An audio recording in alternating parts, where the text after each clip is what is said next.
it's over now, I must conclude. I am conflicted, watching where I step still, hanging in the balance, not the life I want to live. I want to take it all, standing tall, fear outweighed the person you are. Oh, break out, I've got to see.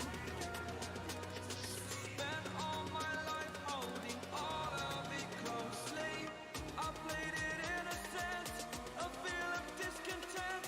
I'm finally facing it all, fearless.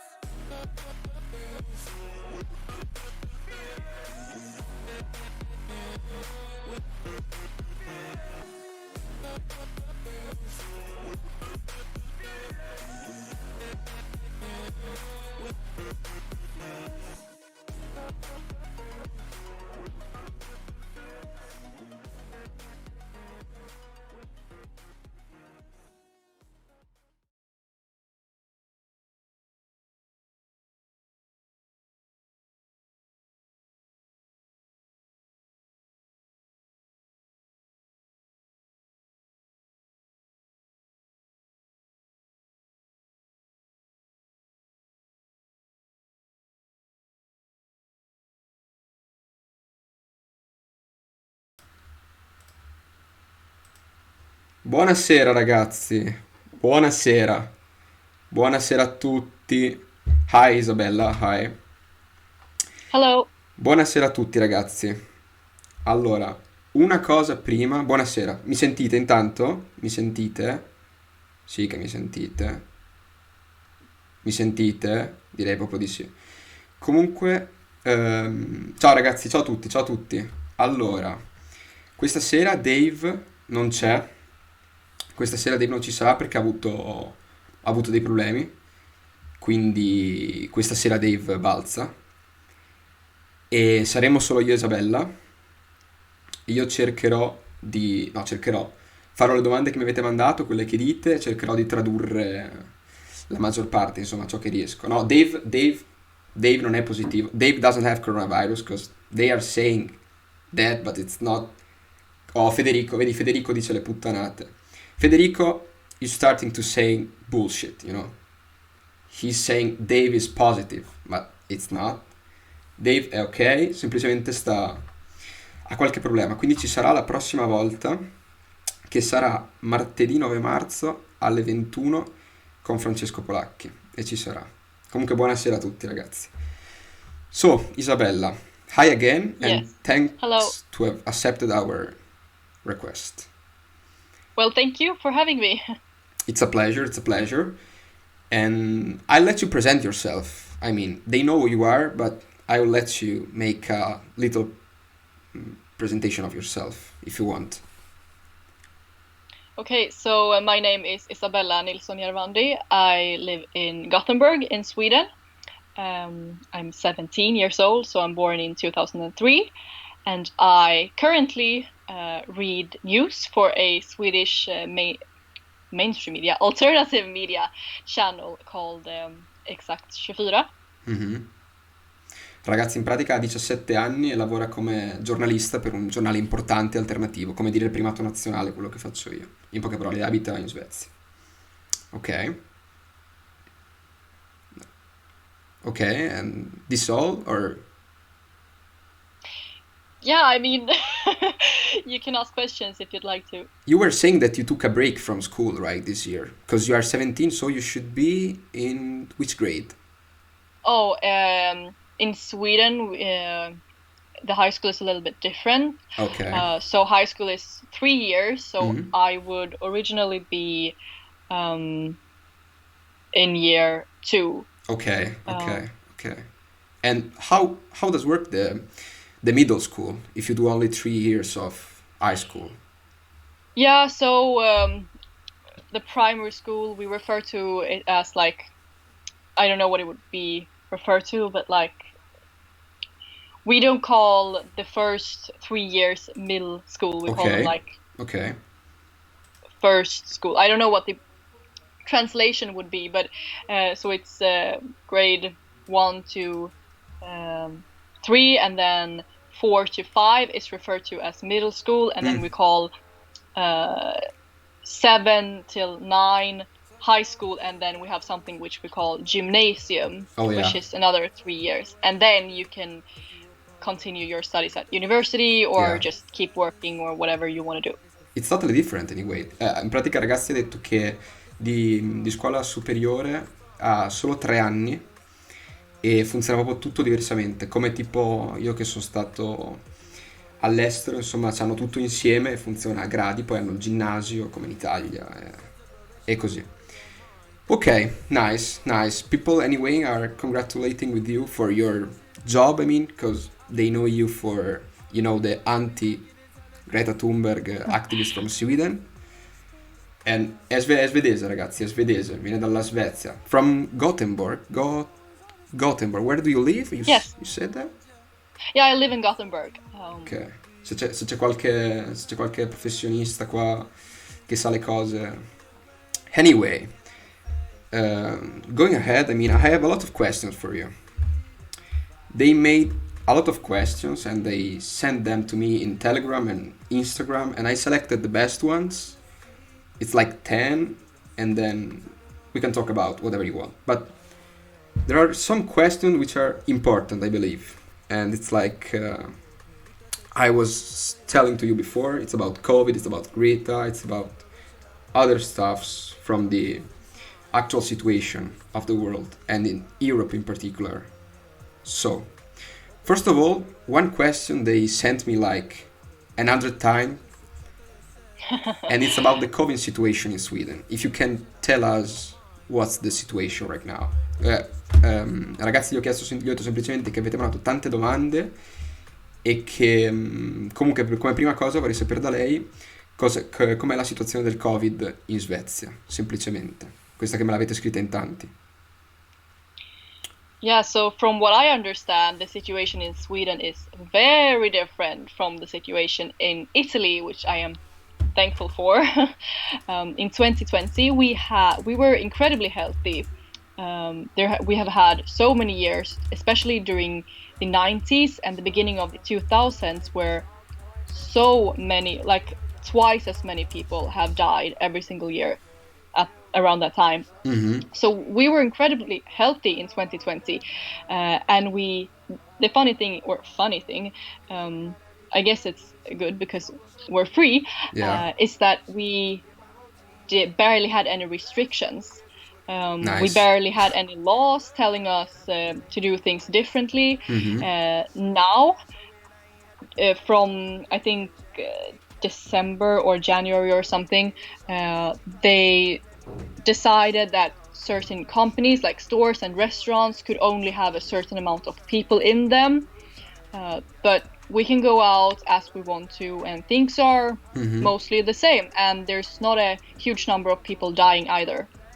Ok, in pratica, ragazzi, ha detto che in Svezia hanno analizzato le morti e nell'anno del coronavirus non c'è stato nessun picco, ma addirittura le morti sono inferiori a quelle degli anni del periodo precedente.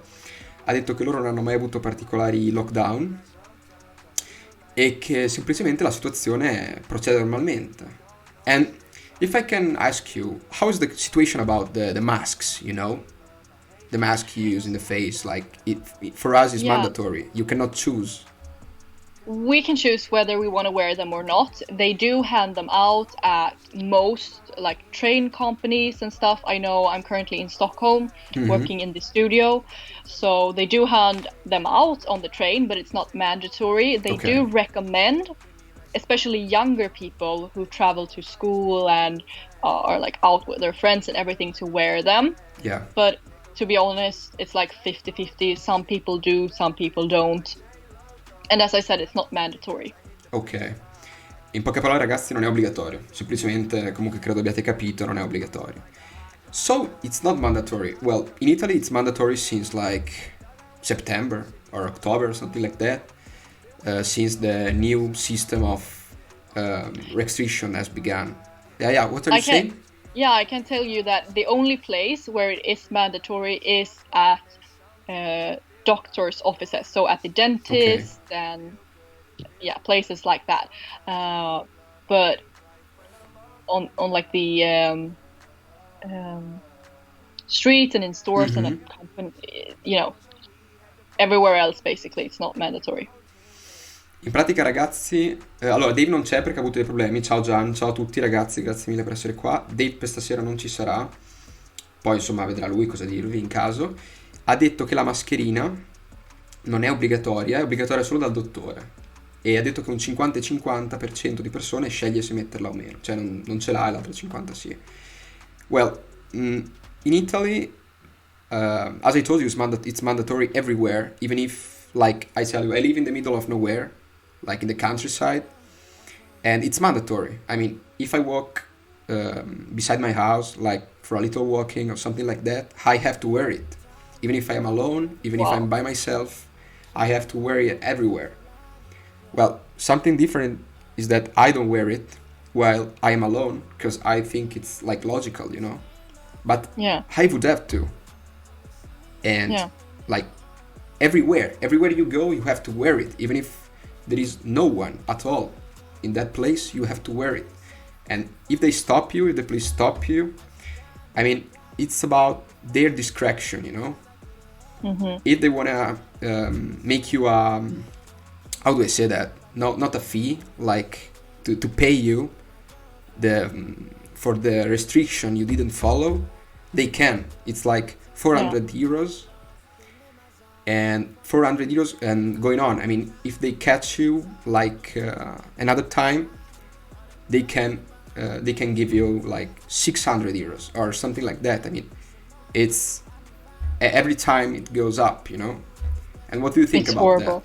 that? Yeah, absolutely. I think it's horrible.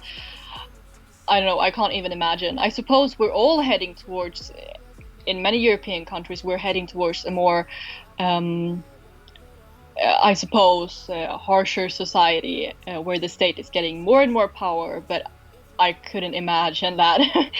It's just creepy to me, especially living here in Sweden where I know I read everywhere that you've had a lot of cases in Italy, and of course it's sad, you know, that some people are dying and a lot of people are getting sick, but that really hasn't, according to the statistics, been the case in Sweden. And I think it is fascinating. I don't know why it is that way.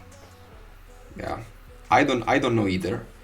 And in pratica, ragazzi, ha detto che il caso italiano è interessante. Comunque credo abbiate capito perché il discorso era abbastanza facile.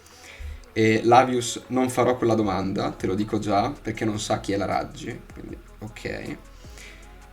And I'm definitely agreeing with you, and it's like strange because there is like a page that does what I do, and he's saying in the chat that something great that is not constitutional, you know. The constitutional principles are not respected right now because they can't tell you cannot go out at all. You have to be in your house for like months, and that's not constitutional. But they are doing that, so you can like ask for your money back if they catch you. But many people don't do that because it's like, you know, strange. No, and I mean we do have certain primary laws here in Sweden as well. But I think it was, I don't know if it was during the summer or during the autumn, but sometime in 2020 at least, they voted in the government and decided that there's like a certain thing that they do in the state of a crisis where they vote and they decide that they can break the primary laws that we have in society. So they did get through with that here in Sweden, but they haven't done very much. I mean, they do sometimes forbid bigger gatherings of people, which makes it hard, for example, to have protests, which is part of our right according to the primary law. But any other than that, they really haven't done much, although they got through with that. Ok. In pratica, ragazzi, Lollo ha detto che la mascherina lì non è obbligatoria, sta alle persone scegliere se metterla o meno. Ha detto che per quanto riguarda la costituzionalità di questa cosa qua, che prima Sovranismo e Libertà chiedeva, non è appunto costituzionale, quindi da loro i lockdown non sono utilizzati, e ha detto che semplicemente alcune categorie di persone, alcuni luoghi mettono la mascherina obbligatoria, se ben ricordo, ha detto dal medico, ha detto nei mezzi pubblici, mi pare di ricordare, ma non mi ricordo neanche di preciso. Comunque io ragazzi sto leggendo la chat, faccio un po' fatica ovviamente a parlare di qua in italiano, inglese, così, però cerco di leggere il più possibile la chat. And I'm really curious about the COVID-19 situation in Sweden. I mean, how is the situation about the positive people? I mean, there are many. In Italy it's like 2,000 per day. I mean, 20,000 per day. It's a lot, but it is interesting because from what I understand, you could get a positive having 0 signs of being sick. Mm-hmm, yeah. So and a lot of people have reported that they even have sent in tests where they haven't put any like DNA or anything on it, and it's come back positive, which is interesting. Yeah. And I'm not sure exactly how many people have been positive, but I know that we have been thankfully incredibly healthy, especially in comparison to previous years. Yeah. During the 90s and the early 2000s. That's interesting. In pratica ha detto che addirittura quest'anno hanno avuto, come vi ho detto prima, meno morti, e che addirittura non sa quanti contagi ci siano al giorno, ma adesso sta cosa gliela chiedo meglio. So, you are saying that you don't know the real number of positive per day? I'm not sure how many positives there are, but I know that if you look at as I said, at the death statistics, it doesn't seem to be as big of a problem compared to how many people who died previous years. But it's a choice of yourself to not check the positive per day, or it's like journals and stuff just don't talk about that, don't say that, or it's your choice? I'm not really sure about when you have to take COVID tests. Okay. I think they're still discussing those topics. Okay, you just don't care. I mean, in Sweden it works differently probably. It's just, I mean, you are taking it as a problem, you know, how can I say that? A fever of the year, like an influence. How can I say that in English? I don't even know.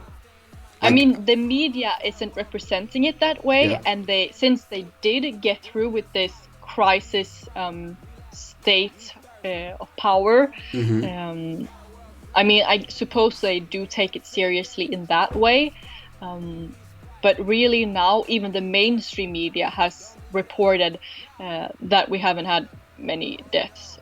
If you go into our like, I suppose it's called like the central page for statistics in Sweden, you can tell that's where my source is for the numbers. Okay, but you just don't care, right? I mean, it's not important for you to know the real number of positive per day.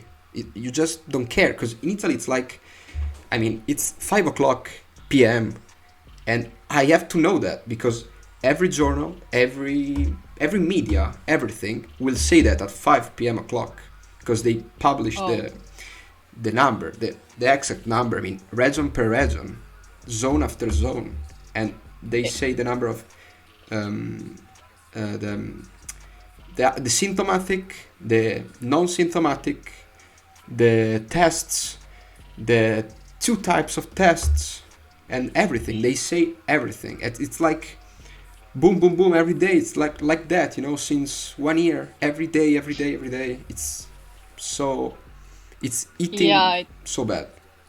Yeah, it's definitely not something that they post everywhere or the way you describe it. And this is kind of, I mean, we are in Europe, like we are the same union. It's like strange, this different behavior are our governments. Yeah. So, and you like yours?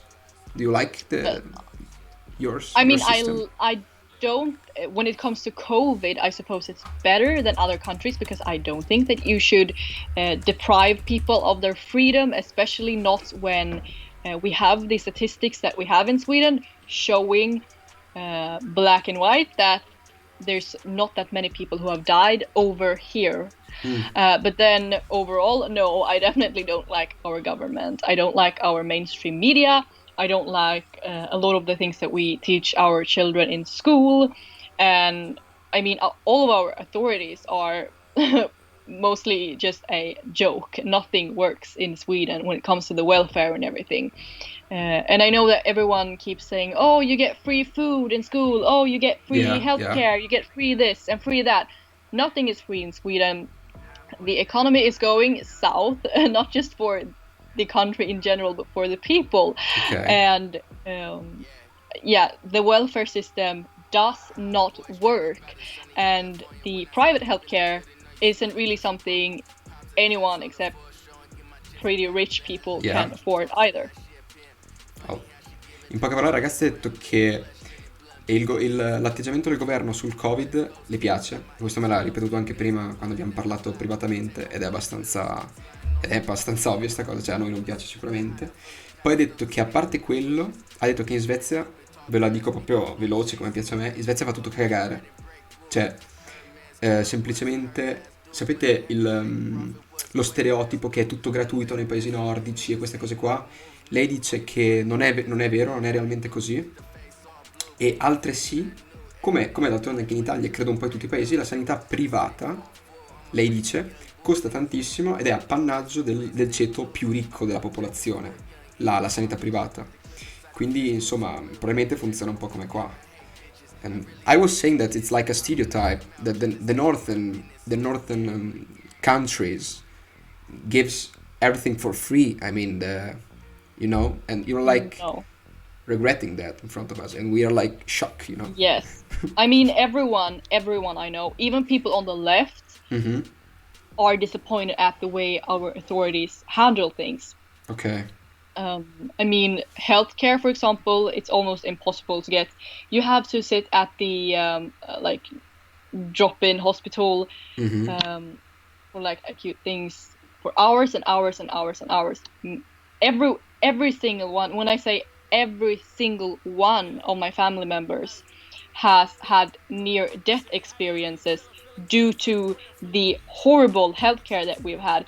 If you get an infection, yes. If you have me, my younger brother, my mom, and my dad, all of us have nearly died due to like having some sort of infection or something after having like maybe a surgery or just getting something in a scar or whatever. And also my grandpa, and even the dental care is horrible. So many of us have had like the wrong teeth taken out, and there's nothing you can do about it. Basically what happens if something goes wrong within the healthcare is that they report themselves to another authority, and then they try to not make the same mistake again. So there are so many people going through so many traumatic experiences, and I can tell you, I actually have post-traumatic stress disorder due to things that have happened to me in the healthcare a few years ago.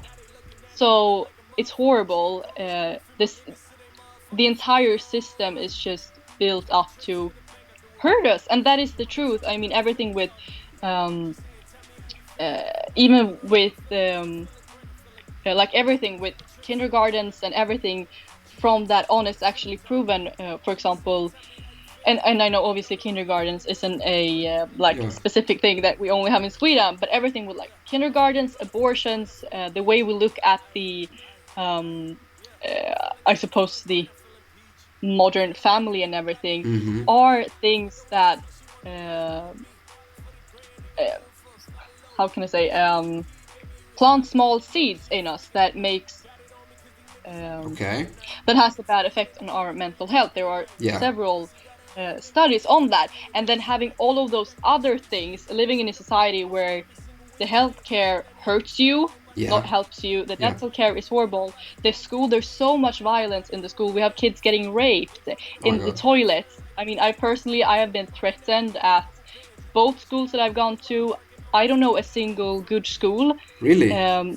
Primary school in Gothenburg. Yes. Oh, this Because is the shocking. violence is everywhere. Yes, the violence is everywhere in the bigger towns in Sweden. Nothing works that has anything to do with authorities. Even like we have these authorities where if you work for a certain amount of time and you pay like 100 crowns to this authority, you can have like an insurance or whatever, I don't know what you would call it, if you lose your job.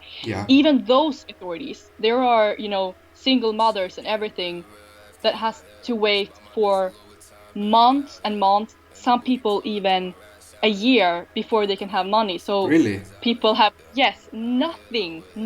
There's, I don't know any authority that works in Sweden. This the police, is shocking. nothing. Yeah. All I can say when I hear the word authority in Sweden is nothing. I didn't expect that. Not joking, I mean, wait, I'm translating. In pratica, ragazzi, ha detto sì che in Svezia fa tutto cagare, che lei ha avuto una sindrome post-traumatica per gli errori che hanno avuto che gli errori che hanno fatto su di lei all'ospedale, che tutta la sua famiglia ha rischiato di morire in situazioni diverse per degli errori commessi in ospedale dalla salute, dal sistema pubblico, diciamo, dal sistema pubblico svedese. Ha detto addirittura che i dentisti, diciamo così, quando fanno degli interventi dentistici, spesso commettono errori e che non li rifanno solamente perché se lo dicono a vicenda, diciamo così, cioè per esperienza, diciamo. Ha detto che addirittura le mamme single non ricevono i sussidi, insomma, i sussidi per le persone non ci sono, e questo genere di cose qua. Possiamo invitarla per un... Ma che cazzo è la ficca? Ma cos'è? Yeah, sometimes they say bullshit, I mean, and they confuse me in the chat. So I'm trying. Well, I'm alone. Yeah, it's okay. I'm talking in English, and they even tell bullshit about the situation. So yeah, I'm just insulting them sometimes. So well, don't worry. I know also my sister. She's actually a nurse, so she knows quite a lot about the system and how it works. And she has told me that in Gothenburg, they have a certain budget for, I suppose, every month, every year that they have to think of the nurses or the staff that works there. So they have to prioritize the youngest people, the children and everything before the adults. They can't afford to give people certain medications or drugs or anything because they have this budget that they have to follow, and we do not prioritize the healthcare at all. The only thing we prioritize is migrants, and we have to prioritize building houses and everything because we barely have any apartments, and the buying a home in Sweden is basically impossible unless you all are a millionaire. So my sister, she's told me so many heartbreaking stories of them having to prioritize small children, and this even happened to me when I was at the hospital. I had a surgery when I was 4, because this has been a problem for years in Sweden. They always had this this system where if something happens to a patient, there aren't really much of a consequence. So when I was 4 years old, for example, I had a surgery with my teeth. I was supposed to remove I think it was 3 teeth. Okay, something easy. I mean, nothing incredible. And instead this my actual dentist was sick, so there was another nurse there who misunderstood and removed 8 teeth. Are you kidding? 8 instead of 3?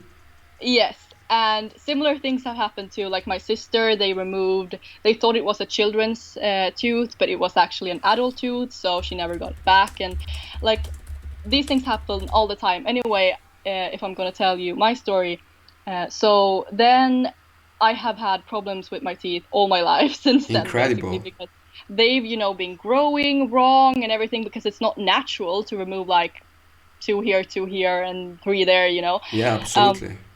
So I had to do another surgery, and that at that point they had done other things wrong as well. I had to do another surgery, and when I did that surgery, I ended up getting an infection, and this was last year, so I had problems up until being 15 years old, so 2 years ago, and incredible. Then as I said, I got an infection after that surgery and I had to go to the hospital. But at that hospital, they had to prioritize a girl that was much younger than me, a small child. So they wanted to send me home with an infection. And it was like in my throat, so it was supposed to go, or it was about to go down to my heart. And I was about to die, basically. Oh my So God. my mom protested and refused to take me home. I could barely speak, so I couldn't stand up for myself. My mom refused to go home. She was with me at the hospital, and she was like yelling at the nurse until she let me see a specialist doctor, and he told me, you have to get antibiotics now. So yeah, and almost all my family members have similar experiences. My brother almost died from a fever when he was 9 months old. My mom had issues getting dirt into like a scar somehow. My my dad God. had a problem after surgery, and because they hadn't noticed it, he had to have like a 12-hour surgery afterwards. I have so many crazy stories. I could go on for days. This is shocking, absolutely. I mean, in pratica ragazzi ha detto che ha avuto un sacco di problemi con il sistema sanitario svedese, in particolare lei personalmente con i dentisti. Cioè le sono stati rimossi 8 denti anziché 3 perché il dentista suo ufficiale non c'era e il secondo ha tolto tutto il cazzo che ha trovato, in poche parole. Ha detto che suo padre ha rischiato di morire. Ha detto che lei, oltre, quando le ha rimosso i denti, oltre a ciò ha dovuto fare un altro intervento, ovviamente, che le ha causato un'infezione per cui ha rischiato di morire. Quindi ha avuto un sacco di problemi con la salute pubblica e ha aggiunto che in Svezia tutti i fondi pubblici, quello che dicevo prima, le persone non hanno sussidi, non hanno niente, le mamme, lei ha nominato le mamme, però ha detto che la situazione è diversa per gli immigrati. Quindi ora le chiedo in particolare questa situazione qua, che me l'avete chiesto su Instagram, me lo state chiedendo anche adesso, quindi ora le chiedo di questa cosa qua. Poi ditemi anche se si capisce più o meno come va la situazione e comprensione. Yeah. You were saying about the immigrants, you know, Yes. and you said that your government spends a lot of money on them instead of the Swedish people. What can you tell us about that? I mean, the situation. I mean, we have had several municipalities going backwards with money-wise. Yeah. So it's not going very well with our economy. As I said, we don't have money to run the healthcare. We do not have enough houses or apartments. We have youths living at home until they're 30 years old because there are no apartments, as I said. So there's a lot of problems, and with violence, of course, as well. The police, it's heartbreaking, but we have a lot rape statistics, and basically every single violent crime or every single crime has skyrocketed after we've taken in so many migrants. And the police can't handle it. There are piles and piles, and they are open about it, many policemen, that they have piles with rape cases, gang rape cases that we never had before in Sweden. And it's just annoying when leftists or liberals claim that, but gang rapes aren't a new thing. We never had gang rapes in the 70s or even in the 80s and 90s. It's obvious, and it's heartbreaking. I read every single day about new cases of pedophiles, gang rapes, regular rapes, and murders and everything that are just, they barely do anything about it. And a lot of migrants claim to be younger, and a lot of them are younger for real. So if you are under 18, and especially if you're under 15, you barely get any punishment. Yeah. So a lot of these, especially young girls, but also boys who are raped and tortured in the most horrendous ways, they don't get justice, and neither does the people who die within the healthcare or in the hands of any other authority. So we do not get any justice at all. And in schools, they don't care. The principals, they don't have time. They can't handle the violence. I've had a couple of months ago, my brother's friend, he was abused by another parent to another child in school at the bus, and they had it on camera when he took his hands around his throat and lifted him up, and nothing happened. Incredible. He just got to go, and these things happen every single day. Oh my God. And I personally, I think, from what I have been through a lot of violent situations. I've never been raped, thankfully, yet.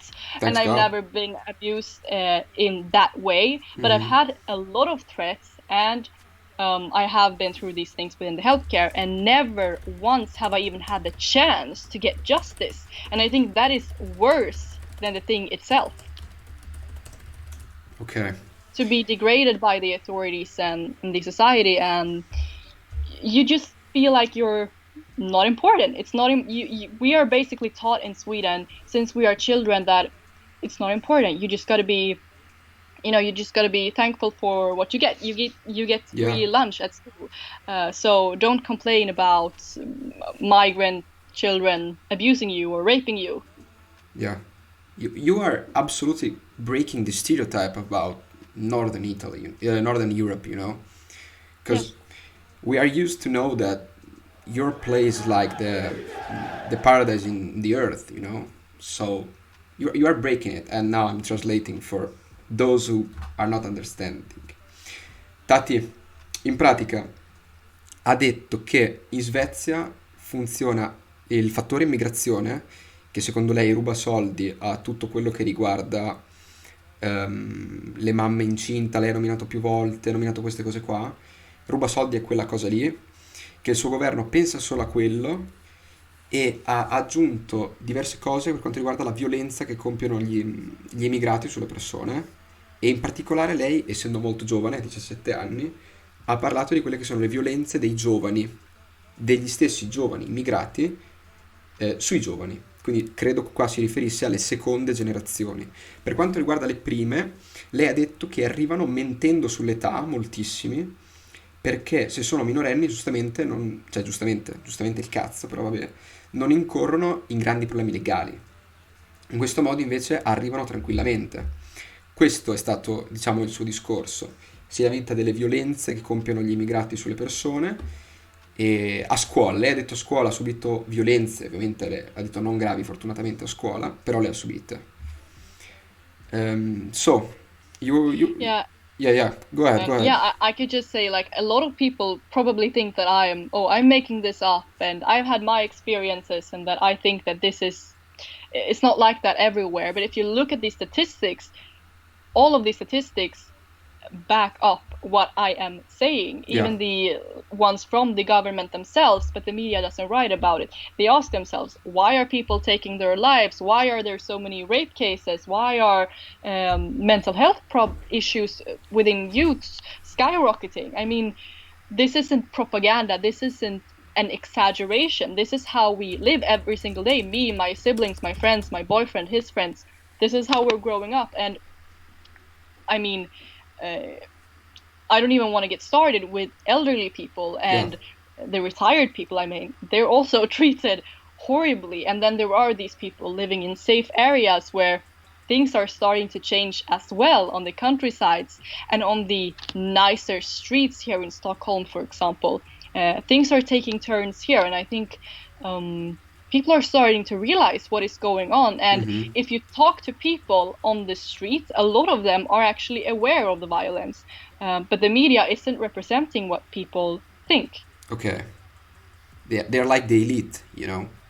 They Definitely, don't they care are about the yeah. And the media, I think, as a Swede who has seen the statistics, I think it gets so obvious suddenly how the media is by far the most powerful tool in society. Absolutely.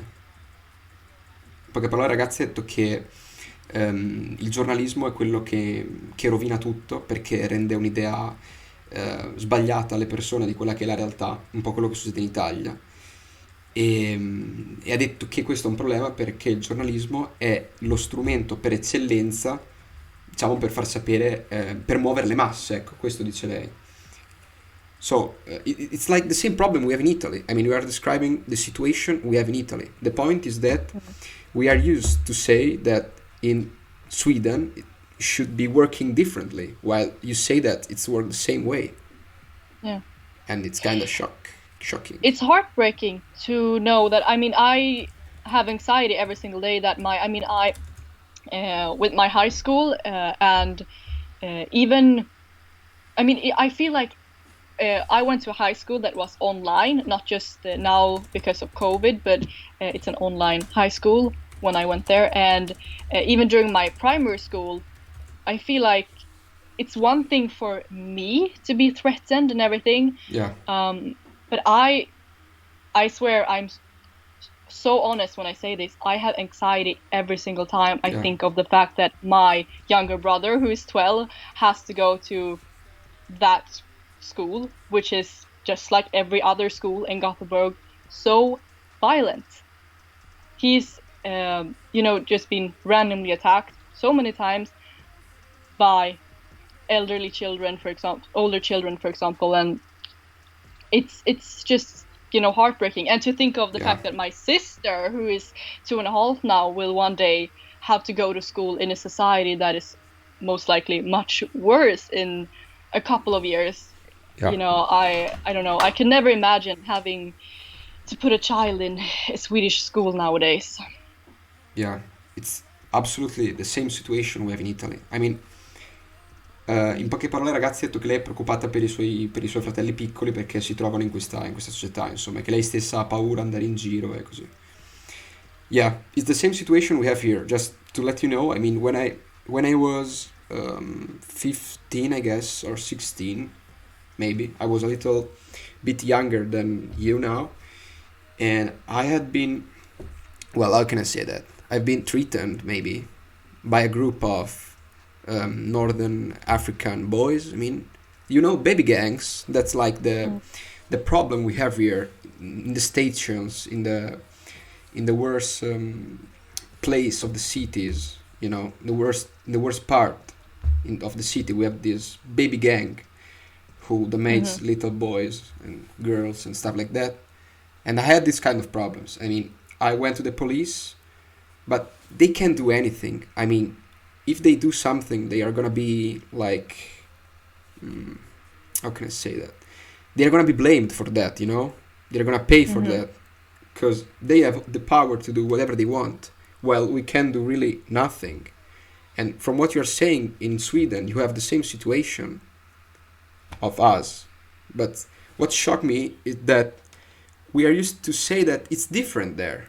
And you tell me that it's not, or maybe it's even worse, if you can say that. I mean, that shocks me for real. And so Sweden became so violent now. I mean, it's not that peaceful place we are used to know. It's truly violent.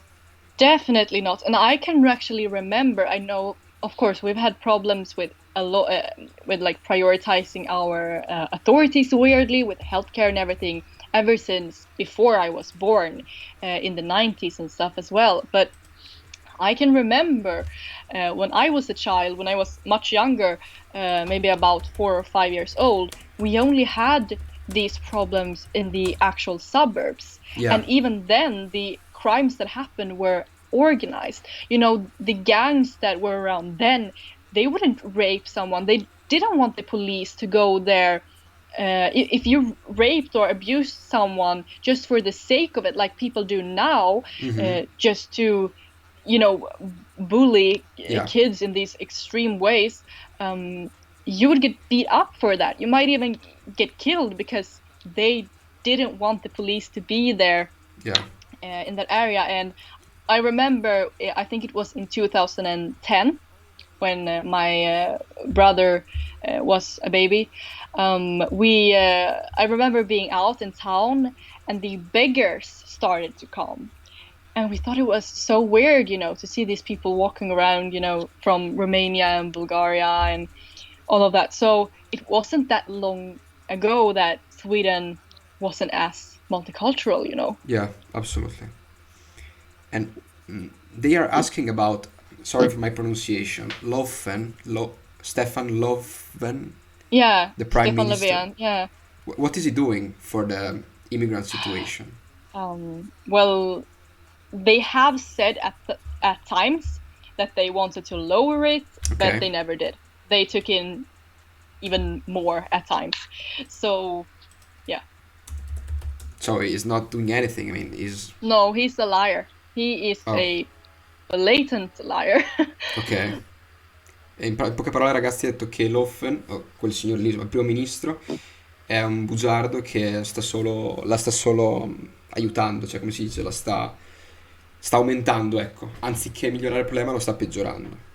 And that's like our problem. I mean, in Italy we have the same problem. Leftist part of the parliament, it's governing, so they are choosing what they want. And yes, and it's not even that I don't agree with them. They are straight up lying. Okay.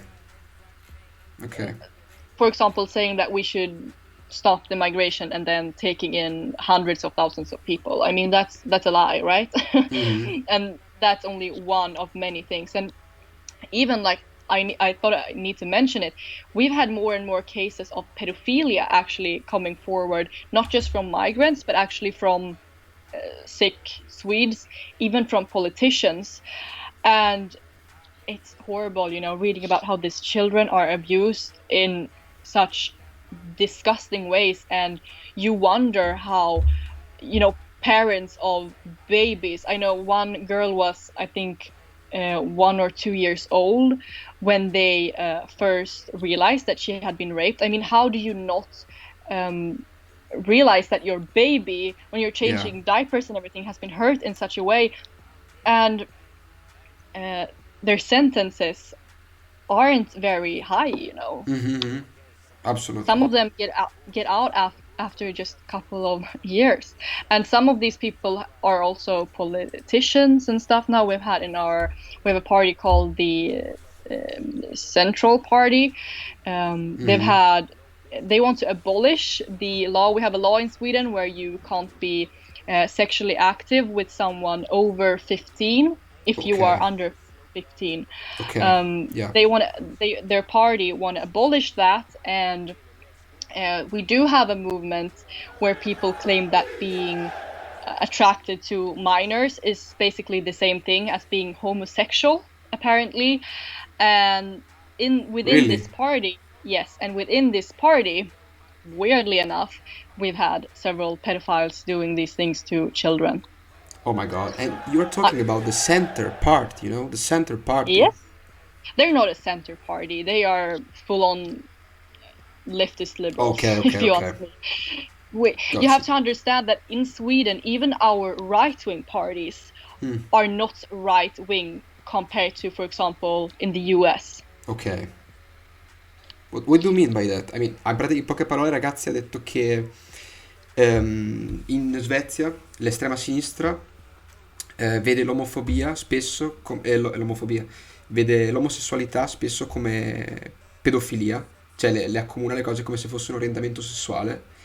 Ha detto che questo è incredibile e che la pedofilia sta aumentando. Ha detto anche che lei non dice che questo dipenda dall'immigrazione, ma dice che è così, semplicemente che è così. Poi sta a chi di dovere prendere le dovute considerazioni. Yeah, what I mean by that is, like, for example, if you look at the Sweden Democrats, which are supposed to be our right-wing extremist Nazi-fascist party, Okay. they are left-leaning when you look at their economy, because they might not want to prioritize migration as much, but they do want to prioritize healthcare and loads of authorities. So in a lot of ways, they are quite left-leaning compared to right-wing parties in other countries. Oh, this is interesting. So the right parties are not really interfering with that, or they are trying to? No, we do have the moderate party, for example. They were actually the ones that started the and rule the years that we had the most migration. So they're not as conservative, but they are more right-winged when we talking about taxes and economically. Yeah. So that's probably our party that is the most right-winged economically, but the system is just very different, for example, if you compare it to the US, as I said. So it's a bit hard, I think, for a lot of Swedes to understand, Americans and stuff, to understand the political situation and system in Sweden. I know we also, for example, when we have our elections every 4 years.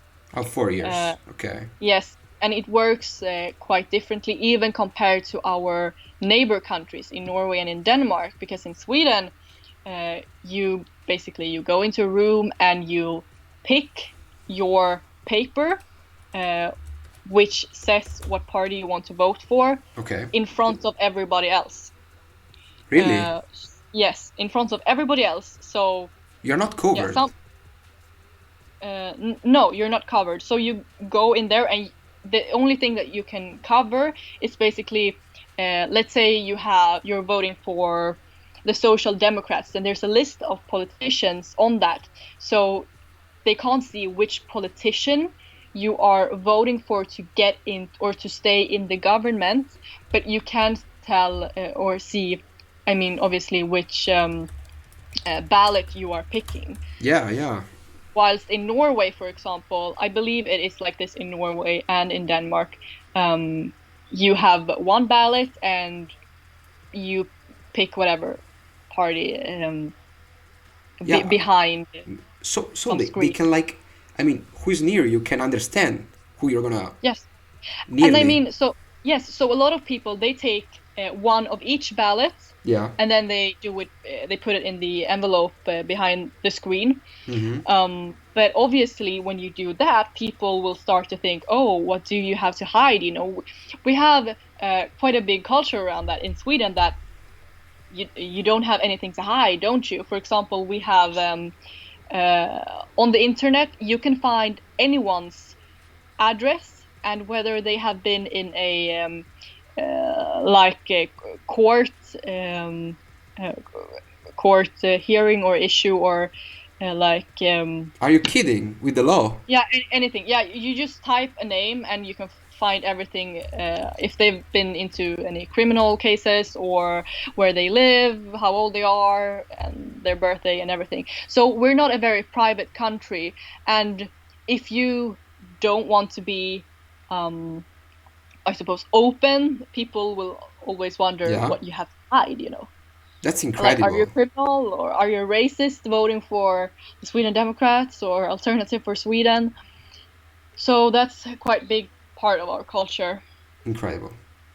In poche parole, ragazzi, ha detto che la Svezia è un paese in cui nulla deve essere tenuto privato, cioè quando voti, chi è vicino a te può vedere chi stai votando, non sei coperto assolutamente e non puoi cioè non sei nascosto come noi diciamo che c'è la cosa per coprirsi, è tutto molto pubblico, e ha detto che in Svezia tramite dei registri è possibile vedere ognuno dove abita, sapere dettagli su di quella persona lì, se ha avuto problemi con la legge, per ogni persona.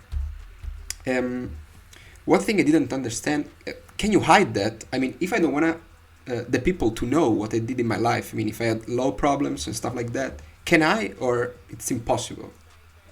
Well, you could email all of these companies because they're all private companies, but eventually I believe most of them are, and then if you email them, eventually after a couple of years they will start popping up again if you search your name. But the thing is also that most papers within authorities and everything is quite easy to access, even if it's about another person. There are some cases where if there's a minor involved, or if there's a crime where someone has been very how can I say, been through, torture or rape or anything, it might be harder. But for the most part, if there's a murder or anything, you can ask for the papers. You pay like 100 crowns, which is like $10 or 10 euros, and you can have whatever paper you want. I mean, my mother, for example, she got scammed by a phone company. Okay. And so when you search for her name and you go to her address, there's like a warning sign, because she has been in this like twist within the court. And it sort of looked like, you don't know if it's like she's been scammed by a phone company, or she's robbed a bank, or she's raped someone. Incredible. This is incredible. So yeah, it's quite embarrassing to have that, even if someone, it might even be someone that did you wrong. Yeah, this is incredible. I will translate. In poche parole, ragazzi, ha detto che è tutto pubblico, sono società private che gestiscono i registri, quindi lei mi ha detto che tu puoi scrivere email, ha detto lei, ad ognuna di queste società per chiedere di rimuovere i dati su di te, ma ha detto che dopo 2 o 3 anni magicamente poppano fuori di nuovo, cioè vengono scritti di nuovo. Ha detto che sua mamma è stata scammata, è stata truffata da una società telefonica, quindi cercando il nome di sua mamma viene fuori che ha commesso dei reati. Ma lei mi diceva, ora non c'è modo di cambiare questa cosa per il momento, quindi continua a venire fuori che sua mamma ha un problema con la legge. Poi mi ha detto lei, non si sa qual è, però viene fuori che di fianco al suo nome c'è una cosina che segna che ha avuto dei problemi con la legge. Questo secondo me, ragazzi, è scioccante proprio, cioè scioccante. This is shocking for real. What you just said about the registries, that's shocking for real. I mean, I know, and it's not like this in Denmark, for example. I met some Danes last summer, and I told them about this, and they were horrified, that we had that system. But we do. I emailed some of these companies, but I think there's like a couple that's popping up again with my address and everything, and it's scary. We have, like, for example, Antifa in Sweden.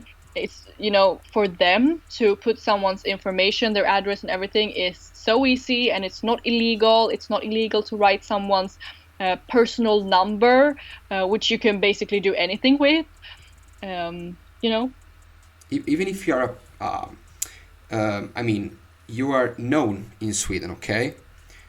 Yeah. And even if you are known, they can simply find you in these registries and know everything about you. I mean, if you have law problems and stuff like that. Yes, and unless you keep emailing these companies. Yeah. And the thing is that also, like, for example, if you are threatened in some way, you can apply to have a secret address, but then you will have to move, and most of the times you will have to move far away. So, for example, if I live in Gothenburg, I might have to move to northern Sweden, and between southern Sweden and northern Sweden, there's like 18 to 24 hours. You could basically have to move 10 hours away, only for the police to protect your name. Yeah. It's incredible. I think in the chat nobody knew that. I mean, they are like... No. In pratica, ragazzetto ha ripetuto questa cosa qua, cioè che tu non puoi nascondere i tuoi dati a meno che non scrivi ad ognuna di queste compagnie, che ricordo sono private. Quindi, cioè, incredibile, sì, sembra Nord Corea, voglio dire. Cioè, these companies, are these companies private? You were saying that they are private, right? I mean, I think most of them are, yes. This And like is even more shocking. I mean, I suppose the purpose is that when we have these authorities, and we pay for each other's healthcare, and we pay for each other's school and everything, we're supposed to, keep track of people, and even if you want to Google someone's address and send them a letter or something, or see someone's phone number, then that should be an easy access for you. And as I said, you shouldn't have anything to hide. We have this saying in Sweden that you should have clean flour in your bag. my God, it's incredible. So that's a very huge part of our culture, and I don't think that we will be getting rid of it in quite a while, and it's horrendous. I mean, I've had a lot of my friends, Antifa putting their personal numbers out there. Yeah. I don't know how it works in other countries, but we basically have our birth dates and then 4 last digits. And with these 4 last digits, I mean, you can book medical appointments, and I think you could do quite a lot with those. Incredible. So that's not fun to have your last digits out there, but it's not illegal. Yet it is illegal for example, if you work in a reception. I know my boyfriend, he used to work at a gym, and it was illegal for him, according to the EU law, to ask someone for their personal number. They had to give it up themselves. So he had to say, oh, you can give it if you want to, although they did have to become a member at the gym. So it was a very weird law. But then again, you can post someone's 4 last digits if you get a hold of them. And it's easy to get a hold of them because you can just call the authorities and get them, unless they have a secret address. And put them out there wherever you want. Shocking, for real. I mean... So we have this EU law where you can't ask someone for their personal number, but you can put it out there if you do know it. Yeah. Incredible. I mean, I believe in privacy, I mean, me too. I like to keep everything secret about myself. I don't share pics of myself so much. I don't like to say my details, like the place I live in, the exact town, I don't like that. I don't like to say anything about myself. And only imagining this situation in myself is like really shocking. People knowing my number, knowing where I live, knowing. I personally believe that someone everything would have came right here to pick me up or treated me. How can you avoid that? Yes. In poche parole, ragazzi, l'ho detto che per me sta cosa è scioccante, cioè il fatto che gli antifa possono conoscere quello che vogliono su di lei così, e per me è incredibile. E ora le ho chiesto, le chiedo cosa fa lei per evitare questa cosa qua, cioè se è normale, perché se fosse qua verrebbero a prendermi, diciamo così, in maniera molto, ovviamente prendo le distanze, signori Twitch, da tutto ciò, però le voglio chiedere appunto come fa lei, cioè come lei gestisce questa cosa. And if I can ask you, how do you manage this thing? I mean, how can you go ahead with people knowing where you live and your number and everything? I mean, it's just been that way ever since you turn 15 or 16 or whatever. Okay. It's just that way. Everyone has their name out there, and I have tried to email these companies, but I think there's, as I said, some out there still, and you could just call the authorities and get information as well, or at least I think so. It's quite easy to get a hold of. So when it comes to and I mean, it is risky. For example, in Gothenburg, we don't have many nationalists. I think there's not many that are open about their views or on social media. We have a couple of politicians, me, who work as a journalist, and my boyfriend used to have a YouTube channel. So the people that are in Gothenburg, I know I have a colleague, for example, who used to live in a smaller town, so she was basically the only one that Antifa had to terrorize or harass, and it's not fun. Your name and your address will be out there, and it won't be illegal. You won't be able to get it off there, and even if it were to be illegal, I mean, they barely handle rape cases. Why would they care if your address is out there? Absolutely, yeah. So, believe me, you're shocking us. I mean, I'm reading the chat, and the point is always that, I mean, we are ourselves describing Sweden as the best place of Europe. I mean, Sweden, I mean, Denmark, Germany, sorry. However, the northern part of Italy, or of Europe, in particular Sweden, and with also this kind of stuff with the registries, you are shocking us. I mean, they don't care about pedophilia and all that kind of stuff, but they care about publishing the private things of people. I mean, this might be normal for you, but for us it's something. Yeah, sorry for interrupting. I'm going to show you some statistics that I have here. Sure. I just need to find it. Yeah, don't worry. Ora ci mostra delle statistiche, ha detto, circa questo genere di cose.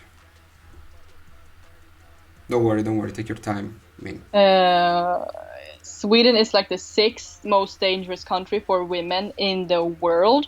6th? Yes, and I guess the most dangerous country in the Western world. Yeah, you have on the first place you have South Africa, then you have Botswana, Lesotho, Swaziland, I don't know what that country is, Bermuda, and then Sweden.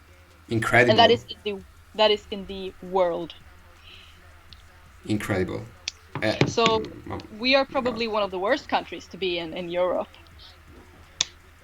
I would never believe that. I mean, in pratica, ragazzi, la Svezia è il 6º paese al mondo più pericoloso per le donne, e viene dopo tipo Swaziland, poi ha detto Sudafrica e altri paesi del genere. Quindi incredibile. They are asking for the name of the site, I mean, where you can read the statistics. I mean, I looked at a media site, but I guess they took it from. I'm going to double check. It's. Yeah, it would be like. WPR. I'm gonna check what that stands for. Yeah, but I think it's like world statistic. It's. There is a world statistic. Even the mainstream media has written about it, so it's. Yeah, maybe looking for in English. I mean, you can find more thing about that. However, you are shocking us. And going ahead with the immigrant part, I mean, there is a question I'm reading from chat. And Damiano says, what do the most part of Sweden people think about the immigration situation in Sweden? Are you alone, or you see some people that follows your ideas? Most people in Sweden last year voted for conservative parties that wanted a restricted migration. But in Sweden, the ruling parties refused to cooperate with these parties. So, or let's say this: we had three parties that could have had the majority of the votes if they cooperated. It was the Sweden Democrats, the Moderate Party, and the Christian Democrats. But the Christian Democrats and the Moderate Party refused to cooperate with the Sweden Democrats because they are racists. So instead, the rest of the parties, which are for migration, cooperated, and they are the ones ruling. So although most people voted to have a more restricted migration policy, that's not what we got. Incredible. Yes, so democracy is going great, isn't it? Oh my god. Cioè, in poche parole ha detto che con il fatto che alcuni partiti non si sono alleati ha finito per governare la sinistra e non c'è stata nessuna restrizione per quanto riguarda l'immigrazione. And it looks like Italy, We have now we have a maxi government. I don't know if you check the Italian politics. I don't know. Not very much, no. I get a lot of questions about it because some of my followers are Italian, but I don't know much about Italian politics or any other country's politics. I did read, of course, about the American one, the American parties and everything, and the system there. But other than that, oops, something fell over here. Other than that, I have no clue about the specific parties, Yeah. Anyway, it's worse like. Here it was like there. I mean, now we have a maxi government with everything in it, like right, left, center, populist, everything. But before we had like the leftist side of the Italian politic world. And it was like you are describing it in Sweden, like immigration going ahead, and nobody doing anything about that.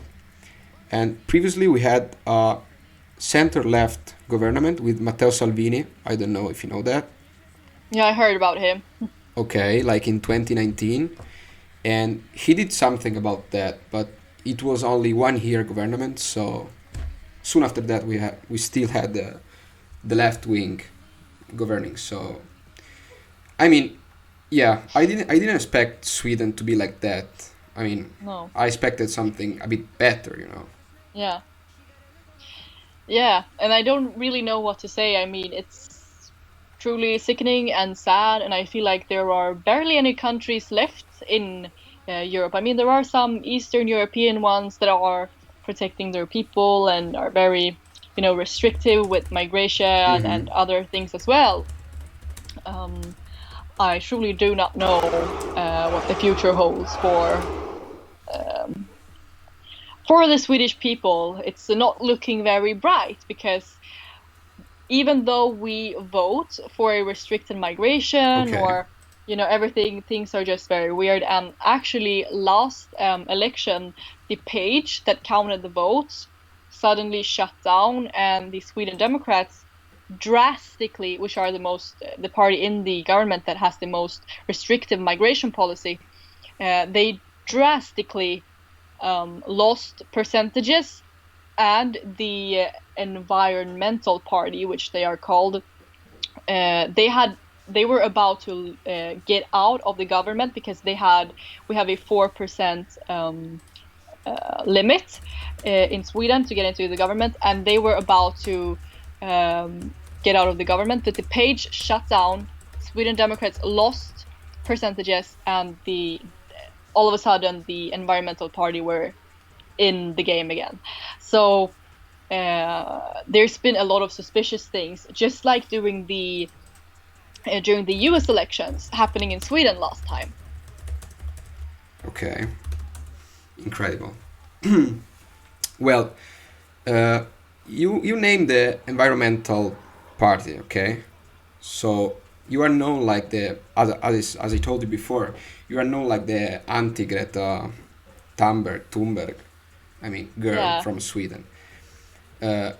What can you tell us about that particular situation? I mean, with Greta, why does everybody know you from since that moment? I think people compared us because we're born the same year. Okay. I'm born in November and she's born in January, so she's technically almost a year older than me. And I think people compared us because she had loads of support, because she talked about the things that media wanted to write about. I had zero support from mainstream media. I had alternative media writing about me. But instead I was shadow banned, removed from social media and everything like that, whilst she had these big companies on her side. Yeah. So I think it's been more about the narrative in the media rather than the climate, because Absolutely. I haven't been speaking much about the climate situation. I'm not very into those questions. I know that I have seen loads of statistics showing that there are signs that we don't have that much to worry about. Mm-hmm. We have a very good scientist here in Sweden called Lars Bern. He's had very good conferences and stuff that you could watch on YouTube if you know Swedish. I'd love to have them translated, because he shows statistics showing that the climate changes aren't something new at all, and that he claims that we shouldn't worry. But other than that, I'm not very into the climate issue at all. Mm-hmm. In poche parole, ragazzi, ha detto una cosa secondo me molto importante, cioè che lei e Greta sono state accomunate per l'età e questo genere di dettagli, quindi robe stupide, ma in generale Greta ha dalla sua, i mainstream media, e questo è abbastanza risaputo, e ha dalla parte le corporazioni, quindi c'ha i soldi, in poche parole, a chi paga, mentre lei non è stata considerata da alcun mainstream media, non se l'è cacata nessuno, e in più, cosa che mi ha detto anche prima privatamente, è stata shadow bannata da Twitter e da Facebook, in generale dai social, e questo le ha ovviamente peggiorato la qualità del lavoro e il livello di conoscenza che ha potuto avere, e in generale questo. E comunque grazie mille Luvatar per il Prime. Ciao bello, benvenuto, anzi bentornato per il secondo mese, grazie mille per la sub. Ciao a te, ciao. Gian, riscrivimi la domanda perché forse l'ho fatta, anzi credo proprio di averla fatta. People are not surprised for the shadow ban. I mean, as I was No. telling you before, it's something common right now. We all are shadow banned. I mean, I have my uncle, for example. He always tells me about things that happens on Facebook, with groups that has like hundreds of thousands of members, and things barely get any likes, and it's just bizarre how things are. It's obvious that things aren't going as they should. But media won't write about it, and when they don't, it doesn't even seem like we are that many people that understand what it's like. And the thing is, I know I think you said before that you are 60 million people over in Italy. We are 10 million people in Sweden. That's a sixth of the amount that you are, and it's so all of these things happening are of course more obvious here. They're much closer since we are less people. Yeah, absolutely. Yeah, so it's even harder for you to get a lot of audience, a big audience, a crowd of people following you, because obviously you are a sixth. So true. I mean, for example, I used to work for another media channel before called Samnytt.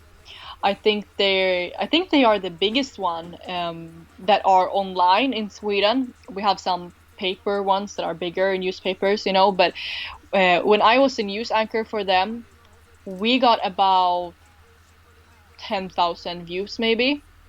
Sometimes now at Exakt24 we have gotten 30,000 views at times, but you can imagine like that compared to someone in the US speaking English, it doesn't feel like we're that many. I know I had, for example, I don't know if you know who he is, but Scott Gear on our show, and I was almost a little bit embarrassed because I was thinking, oh, he will think that we are like the smallest media channel ever, looking at our views, but actually it's like the biggest media channel, alternative media channel in Sweden.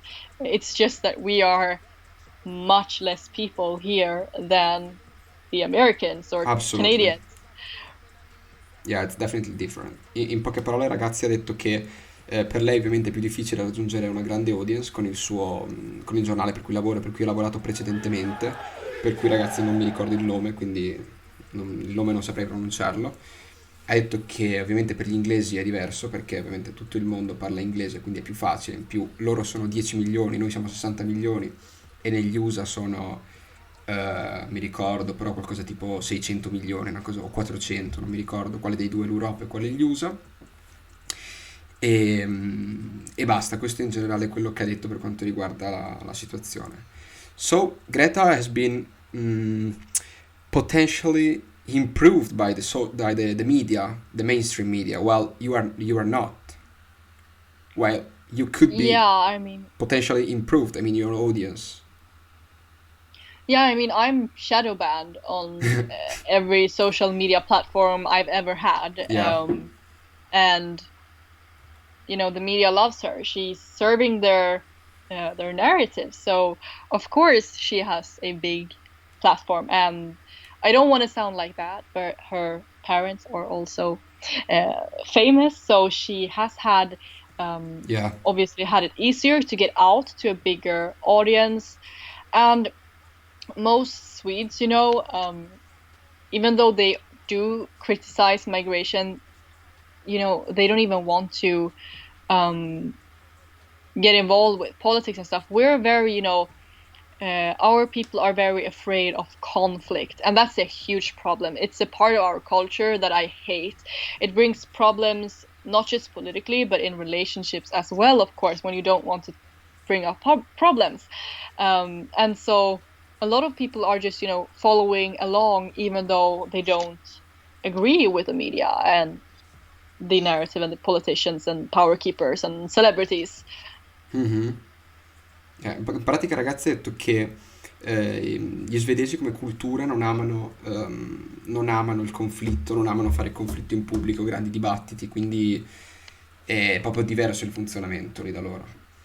So it's kind of different. I mean, when two politics are arguing in public, how does it work in Sweden? I mean, here we have big debates, we have like arguments and so on. In the US, same way. I mean, you remember Trump and Biden arguing in front of million people. And how does it work in Sweden? I mean, Yeah, I mean, we have obviously in the government, they do film it and send it on TV at certain times, so you can watch our arguments in the government. And they also have events at times, and they have times where all of the party leaders debate each other. But it's mostly the parties in the government. But then we also have, as I said, special events.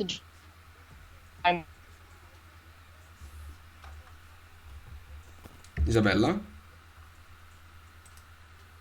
Usually. Okay, you lagged a bit. I mean, I haven't heard you in the last, 10 seconds. But Oh, you didn't hear me. yeah, 10 seconds or maybe 5 seconds. I mean, Oh, I said, yeah, we aren't millions of people, as you mentioned before. We might be a couple of thousand watching, in real life, for example, or a couple of hundred watching in real life. absolutely. And okay, I mean, when you have to leave, just don't worry, just tell me, So don't worry, when you have to leave, just feel free to tell me, okay? Yeah, I mean, we could try to finish up with like the last questions. We could take a couple more. Yeah, it's a pleasure. They're asking about Europe and the Union. And Gianmarco said, among the northern Europe, there is some kind of commercial, how can I say that? Commercial bond, You have some internal bond between the northern part of Europe, or you are not linked in any way? No, I don't know. I feel like no, not really. I mean, of course, we are neighbors. We have a very similar culture, and within the EU, you can travel quite easily and stuff like that. But we've actually had quite a bit of conflict, especially with Denmark regarding the immigration. Really? Yeah, they've had a lot of politicians that wanted to close the border to Sweden because they had migrants trying to literally walk through their country, being violent towards the police and everything. And they also had loads of more, they had more crimes starting to happen in Norway and Denmark because we had migrants just walking over the border or whatever, So at times there are conflicts, but it's, of course, I mean, they have their problems as well. Our societies are a little bit similar, but it's not as bad over there. And they have less inhabitants as well. They've had much less migration than we've had. Yeah, absolutely. But why Sweden? I mean, they could choose like every other northern country or Germany or France or whatever. Why Sweden? Why do they choose Sweden? Our culture is very, we are very polite. Okay. We don't want to act as if we have anything to hide, as I said before. We want to help as many people as we can, and we feel bad for everyone. And we have a very hard time saying no to people. And also in other ways, we are very reserved. So a lot of people in Sweden, we usually joke, and have memes where we take pictures at the bus and everyone, not a single soul, is sitting next to a stranger because we're very reserved, we're very private. So I think it's very easy for Swedish people to, lock themselves into a bubble where they don't have to socialize with migrants, or they don't But now things are starting to get more real because more and more people are even harassed. And as I said previously, even the finer streets with affluent people here in Stockholm, for example, are starting to have, bombs exploding and stuff like that. We've had so many explosions in Sweden as well. And Denmark and Norway barely had any. We had hundreds of them last year, I believe. Incredible. It was horrible. I have the statistics somewhere on my phone from. So it's like cultural. That's the main reason. I think so. I think we are more, innocent in a way, and we are more reserved. We want to be kind, but at the same time we want to, have a certain distance, and just the combination isn't very good. I don't know if I'm explaining it very well or if you understand it, but absolutely, the culture is different in Denmark, for example. Even in southern Sweden, the culture is a bit different because they're so close to Denmark. They are, from my experience, more honest, more open. It's probably the same thing in Norway. They have it easier to take conflicts and to stand their grounds than we do, and the same in Finland so, and Iceland. Like, you are stuck between two different principles. Like, you are closed, but you are also you want also to help those people. So you're like stuck in this situation. Yeah, so if you are a very reserved and in many ways ignorant person that don't want to socialize with people, but at the same time you want to help everyone and everything, you might not really realize what you are giving your money towards or what you are supporting. Yeah, absolutely, I got you.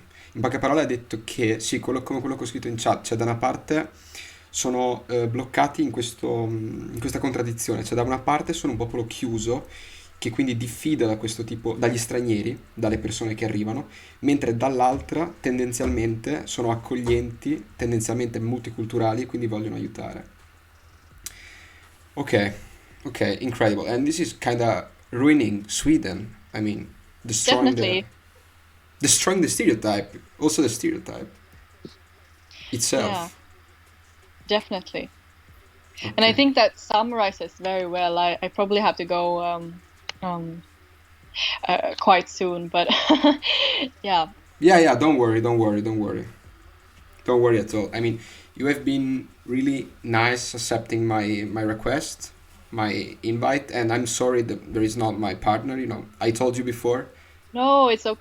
It's totally fine for me. But it thanks you as well. I can. It would be nice to talk to him as well someday. But you'll have to say hi to him from me. Sure, I will. I absolutely will. I will chat with him later when he's free, and I will tell him that, and we will be truly pleased to have you again on our podcast. Thank you. We're I'd love really pleased to have you. It would again. be nice maybe to have you somewhere in a Swedish podcast. Sure. I have my boyfriend, for example, he has a podcast as well about self-improvement, and they speak a lot about masculinity because that's something that a lot of men have a problem with here in Sweden. We have very feminized men. Really? Yeah, the entire thing, they refer to us as the most feminist country in the world, and Sweden. That has had it has had its consequences. We are in many ways pushing down our men and telling them to be more feminine, and also telling the women to be more masculine. Oh my God. So that's a very important movement in Sweden, the masculine and feminine movement. This is incredible. I'm writing in the chat what you have just said. Okay. This really shocks me. In Italy we are not like that. The culture is not so progressive, No. The modern progress. No, not like that. There are many men with that kind of culture, but it's not the majority. Absolutely. May I ask, do you think it has anything to do? Are you more religious than we are? I don't think so. I mean, we have the No? the Vatican, Yeah. we have the Pope, but it's not like the church is being followed by the No. young people. Absolutely not. Not even the adult. I mean the age between 40 and 70. I mean, it's decreasing quite fast. I mean, we were more religious some tens of years ago. I mean, not Yeah. now. I don't know. I don't know the reason, but No. yeah, I feel like we are not so modern. How can I say? I mean, Yeah, it's I- negative for me. I mean, what you just told me.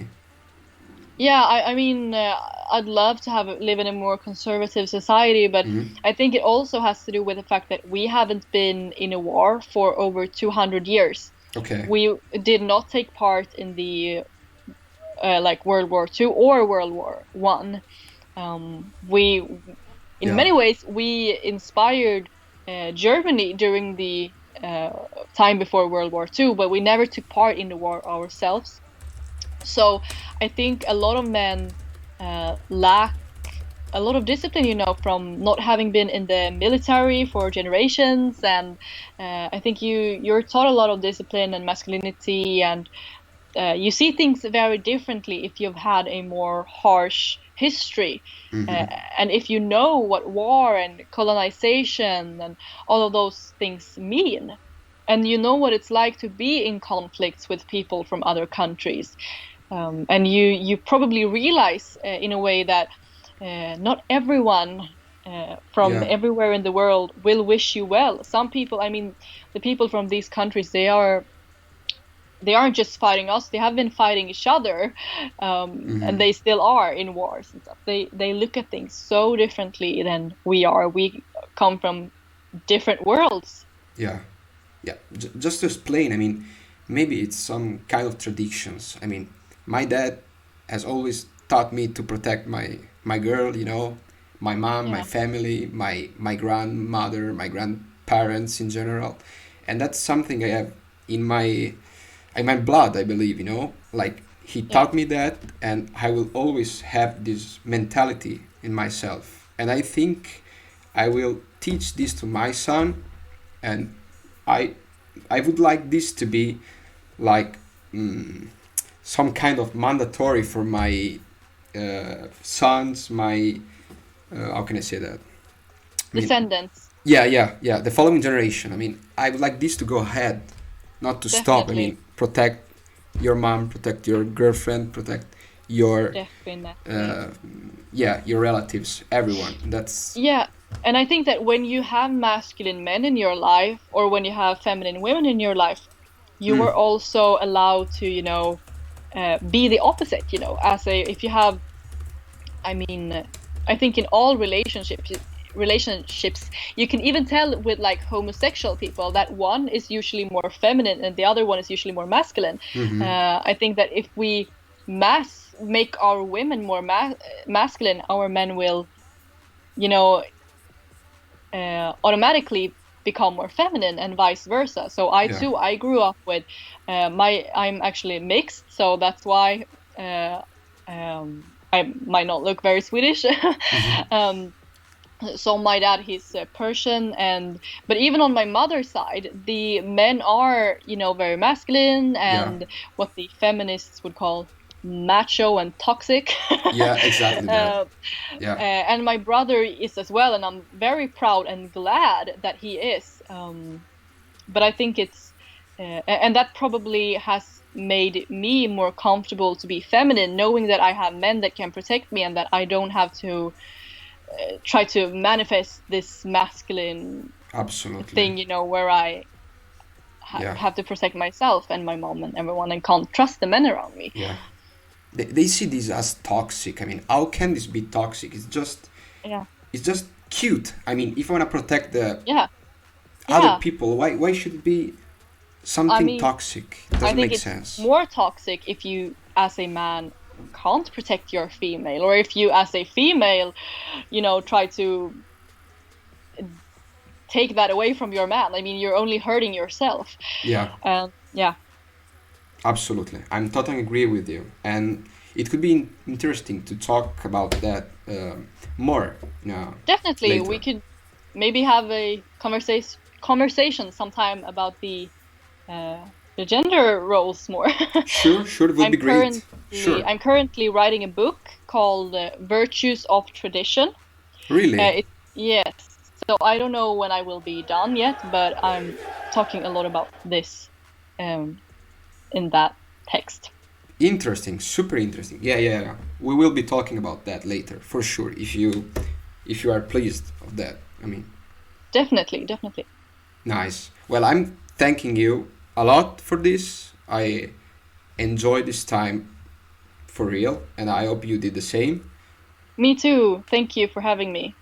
Oh, thank you for accepting. Well, have a good night, Isabella. It's been a pleasure to know you. I'm truly pleased of that. And thank you. Really, thank you. Thank you so much. Yeah. Thank you. Have a good night, everyone. Thank you. Bye, Isabella. Bye. Bye. Dovrei aver messo giù. Sono disfatto. Ho cancellato la webcam di Dave e non quella di Isabella. Ecco.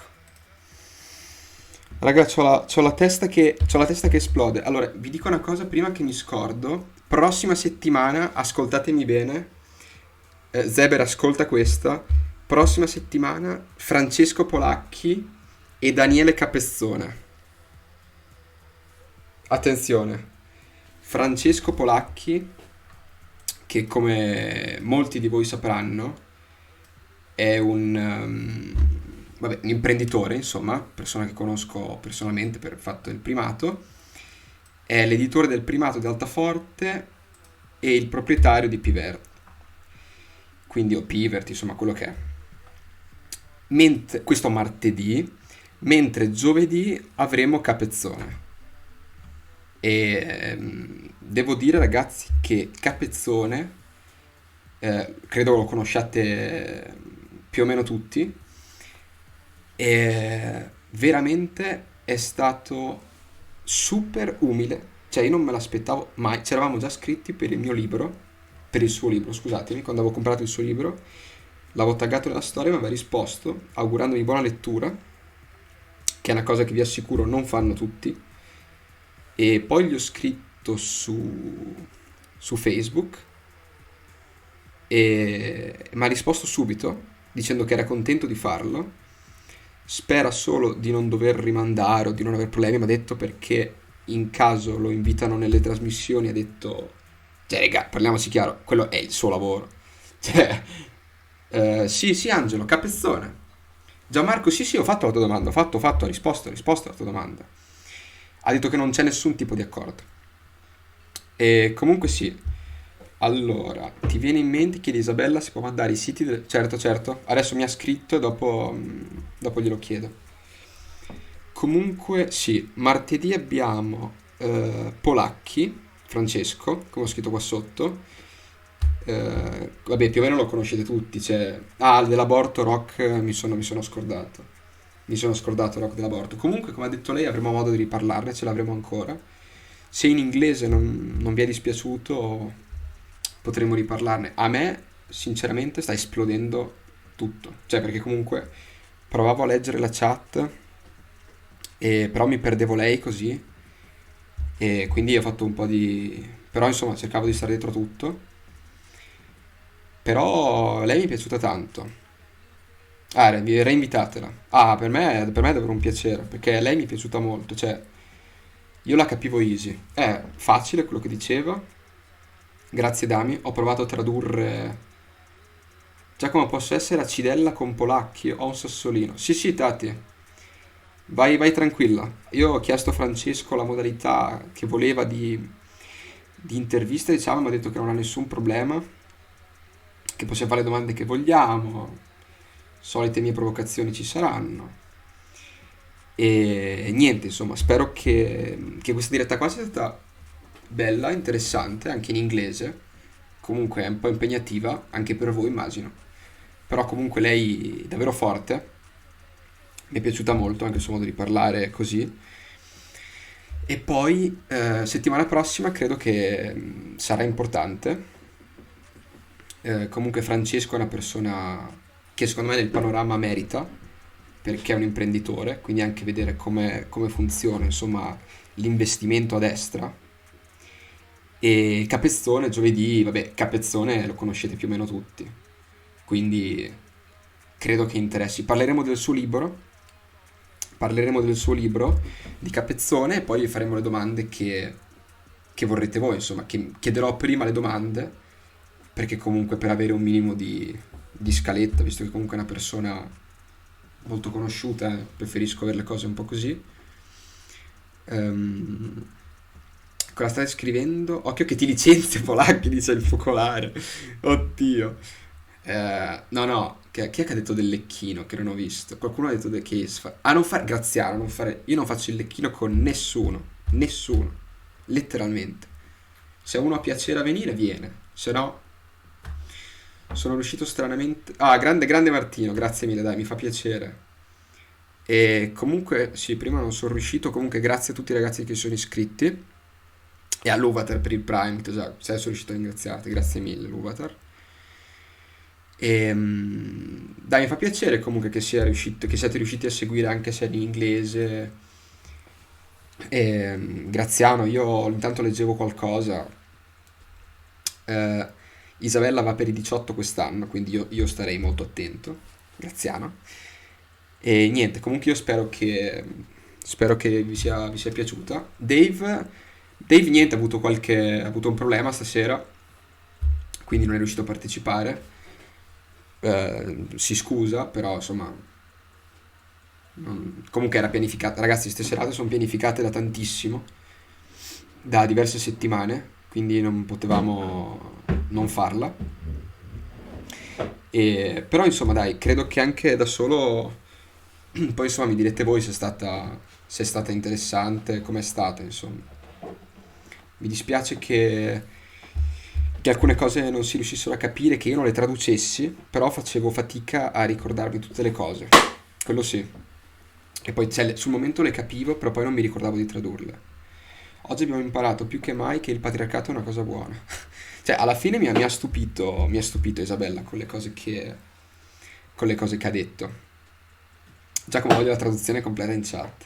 Comunque ha detto cose assurde. Cioè, degli immigrati, della femminizzazione degli uomini svedesi. Ha detto delle cose assurde. Io ho cercato di dire il mio punto di vista, però a quanto pare, da quello che mi ha detto lei, non è più così comune in Svezia questo punto di vista.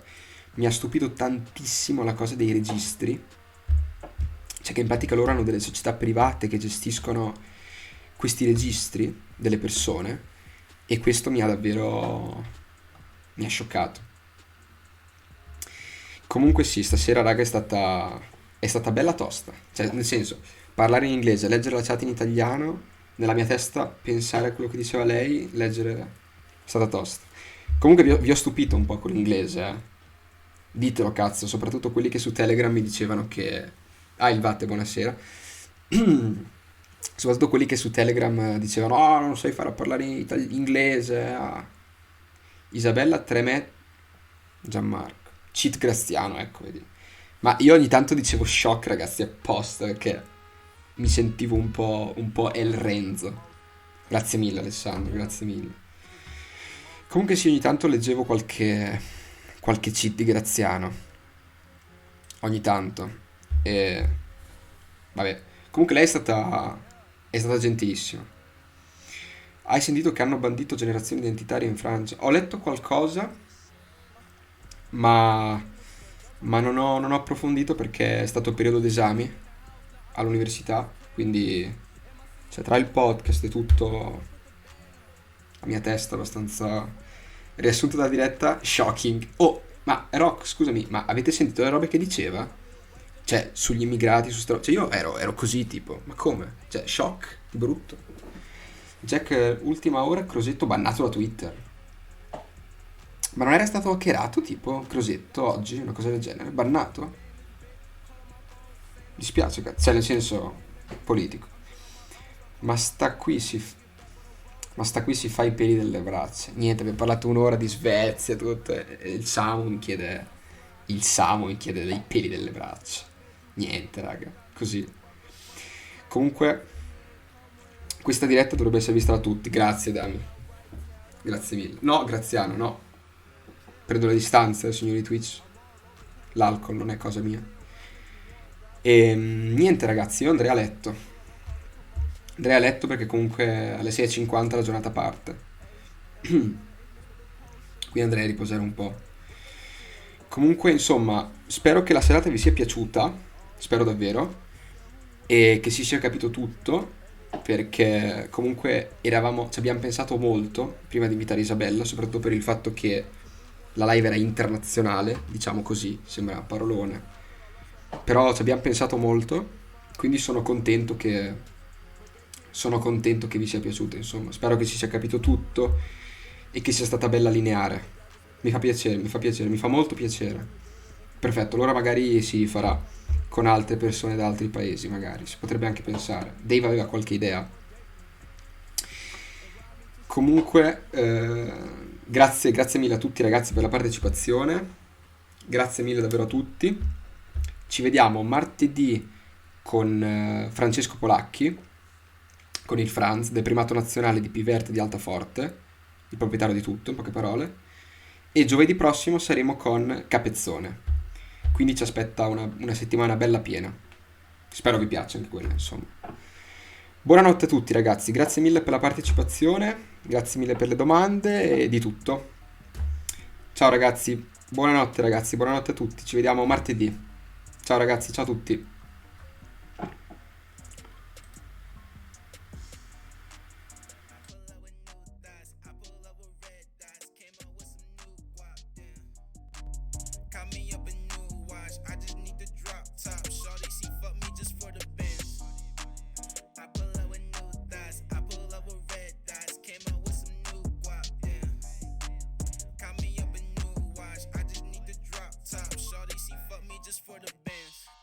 She want me, she see the profit on the go. My wallet stay on me, counting my Franklins off the floor. Don't roll me a backwood with shorty smoking in the row. She might just have feelings from hitting off the cookie dough. You talking that trap and I fuck around and kick your dough. I never seen zero, I swear I never see my low. I'm working no magic, I see her come up in the home. I'm walking in Gucci, designer dripping off the flow. I pull up with new guap, call me up a new watch on my way to Icebox. I pull up with new thighs, that might be your old thigh. Don't you get a face drop, chin? I pull up with new thighs, I pull up with red dots. Came up with some new guap, damn. Call me up a new watch, I just need to drop top. Shorty, she fuck me just for the bench. I pull up with new thighs, I pull up with red dots. Came up with some new guap, damn. Call me up a new watch, I just need to drop top. Shorty, she fuck me just for the bench.